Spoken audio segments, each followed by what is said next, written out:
Hello and welcome to you Talking to Me. During this June plenary session, a lot of members of the European Parliament were really scandalized by the postponed vote and debate on the EU-US trade deal, especially on a report of the socialist Bernd Lange, the chair of the International Trade Committee. And I have the pleasure to welcome Mr. Jadot, you are Green member and vice-chair of this Trade Committee. So the trickiest point was mainly about the conflict around private courts for investor and state disputes, and many of the political groups couldn't reach an agreement on this issue. And before we start, I just wanted to mention that before we had scheduled a debate, but today this program will be only an interview due to another last-minute change. So knowing the biggest opposition from the Greens towards this EU-US trade deal, first of all, Mr. Jadot, I would like to have your feeling about this postponed debate and vote today. There is a kind of panic now in this parliament. You may remember that 2 years ago, there was a huge majority in favor of the TTIP negotiation, in April 2013, so just 2 years ago.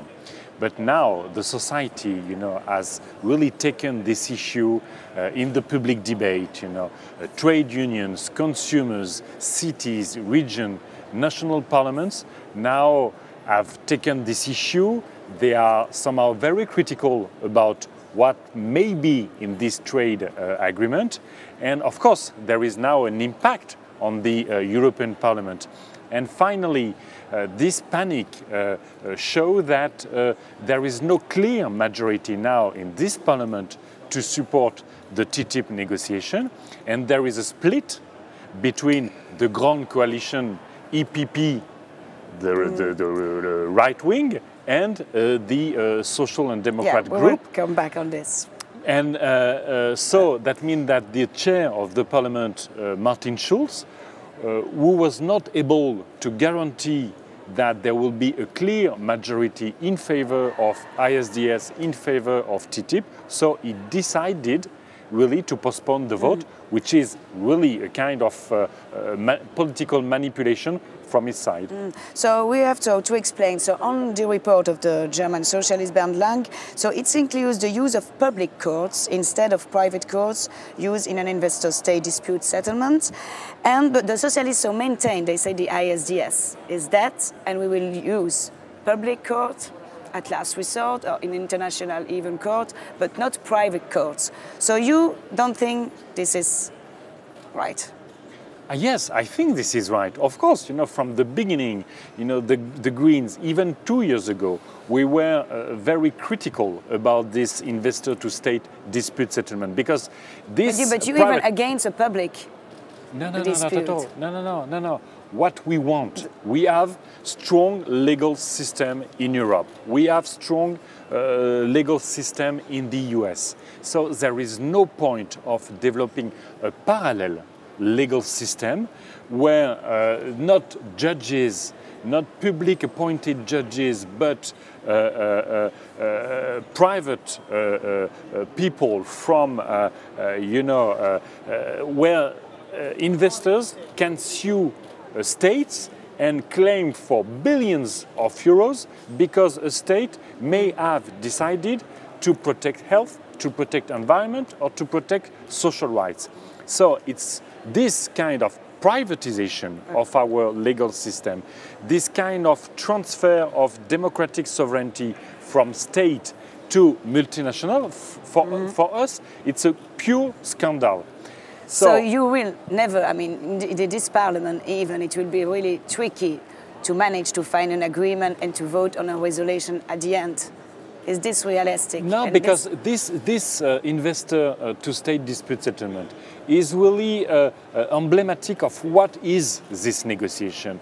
We are really pushing hard for having a strong partnership with the US on tax events, on bank supervision, on social rights, on, of course, climate, renewable, all these things that are very important now for citizens and are the very challenges of globalization.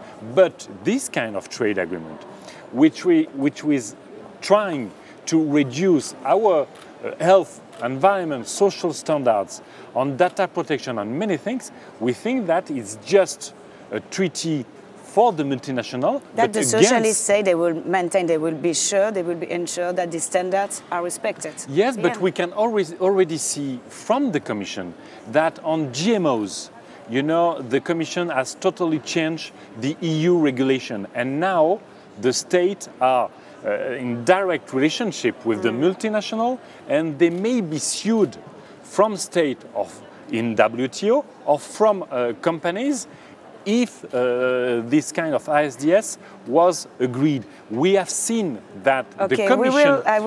We have seen that the Commission gave up on endocrine disruptors. It's a huge health issue, and we know now that the American lobby for pesticide and for chemicals have managed to have the Commission given up a health issue. That's the reality of this partnership. So we have a question that I would like that we listen to. It's from Artyom, from Latvian radio, and he's one of the Euranet Plus partner. We listen to him. It is not clear when the actual vote will take place and if it will take place. So do you think the Parliament will be able to agree on anything regarding the TTIP, on any kind of declaration, or should it just give up because then this is a non-binding resolution and at the end of the day so far no one is really asking the opinion of the Parliament on this issue? It will be only valid at the end when the Parliament will have to vote. So maybe there is no need in such resolution at all.